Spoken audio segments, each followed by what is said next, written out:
Les aigles se rassemblent. Lettre du 16 novembre 2024 du frère Joseph Branham aux aigles qui se rassemblent autour de la voix du 7e ange.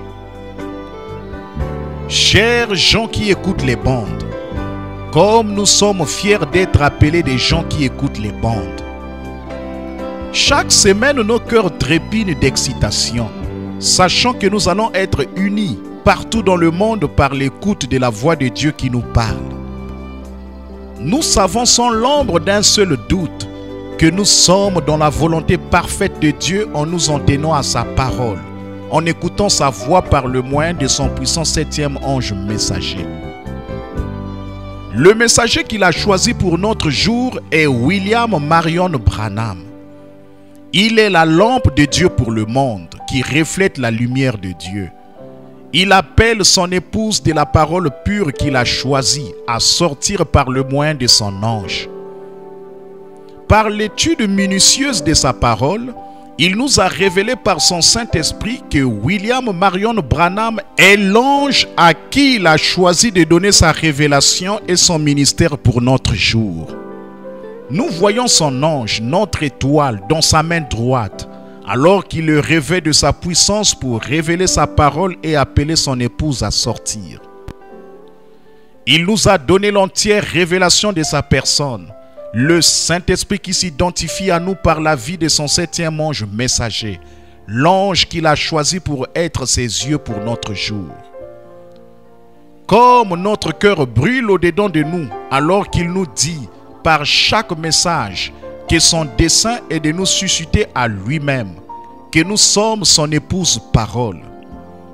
Il aime nous dire encore et encore qu'il nous a choisis en lui avant la fondation du monde, qu'il nous a connus et aimés d'avance. Comme nous aimons l'entendre nous parler et nous dire que nous avons été rachetés par son sang et que nous ne pourrons jamais passer en jugement. Nous ne pouvons pas être jugés, car aucun péché ne peut nous être imputé. Nous nous asseoirons avec lui lorsqu'il prendra son trône terrestre de David, et nous régnerons avec lui comme il a fait au ciel, avec puissance et autorité sur toute la terre. Les tests et les épreuves de cette vie sembleront insignifiants alors. Mais il nous a aussi mis en garde en nous disant combien nous devions veiller. Qu'à travers les âges, les deux vignes grandissaient côte à côte, que l'ennemi a toujours été si près, si séducteur. Même Judas avait été choisi par Dieu et instruit dans la vérité. Il avait part à la connaissance des mystères. Un ministère de puissance lui avait été accordé, et il guérissait les malades et chassait des démons au nom de Jésus. Mais il n'a pas pu aller jusqu'au bout. On ne peut pas prendre une partie seulement de la parole. Il faut prendre toute la parole. Il y a des gens qui semblent absorbés presque à 100% dans les choses de Dieu, mais ils ne le sont pas.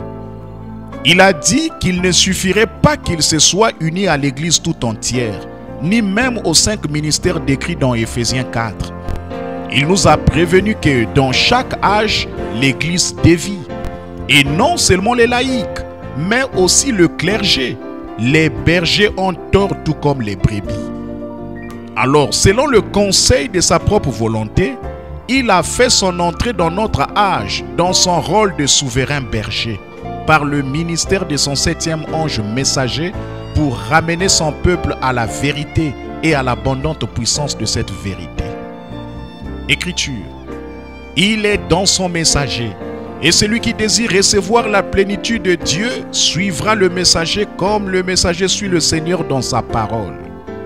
Fin de citation, frère Joseph continue. Je désire avoir la plénitude de Dieu et suivre son messager. Ainsi pour nous, le Branham Tabernacle, la seule manière de suivre le messager comme il suit le Seigneur par sa parole, c'est d'appuyer sur play et d'écouter la pure voix de Dieu nous prononcer les paroles d'infaillibilité.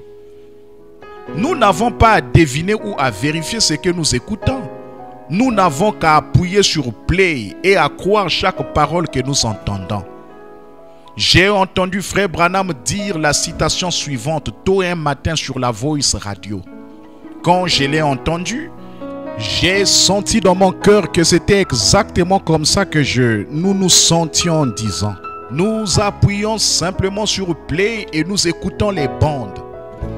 Cela me paraissait comme étant une déclaration de notre foi, écriture. C'est pour ça que je crois à ce message.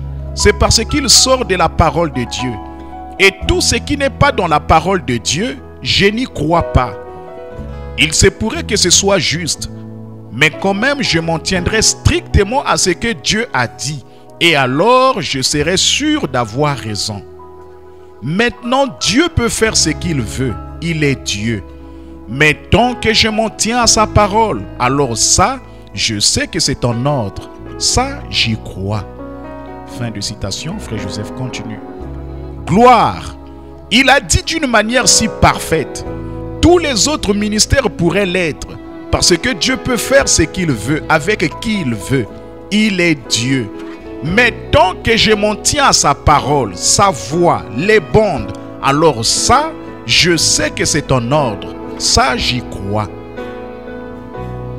Je sais que beaucoup de gens lisent mes lettres et comprennent mal ce que je dis et ce que je crois être la volonté du Seigneur pour notre Église. Permettez-moi de dire humblement encore une fois comme l'a dit le prophète. Ces lettres s'adressent uniquement à mon Église. Ceux qui désirent appeler le Branham Tabernacle leur Église. Ceux qui veulent être identifiés et appeler des gens qui écoutent les bandes. Si vous êtes en désaccord avec ce que je dis et ce que je crois, c'est tout à fait en ordre, mes frères et sœurs. Mes lettres ne s'adressent pas à vous et ne sont pas contre vous ni vos églises. Votre église est souveraine et vous devez agir comme vous vous sentez conduit à le faire. Mais selon la parole, notre église est aussi souveraine. Et ceci, c'est ce que nous croyons être la voie que Dieu a pourvue pour nous. Tous sont toujours les bienvenus à s'unir à nous chaque dimanche à midi, heure de Jeffersonville.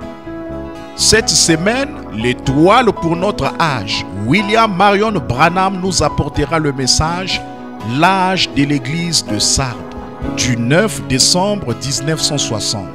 Frère Joseph Branham.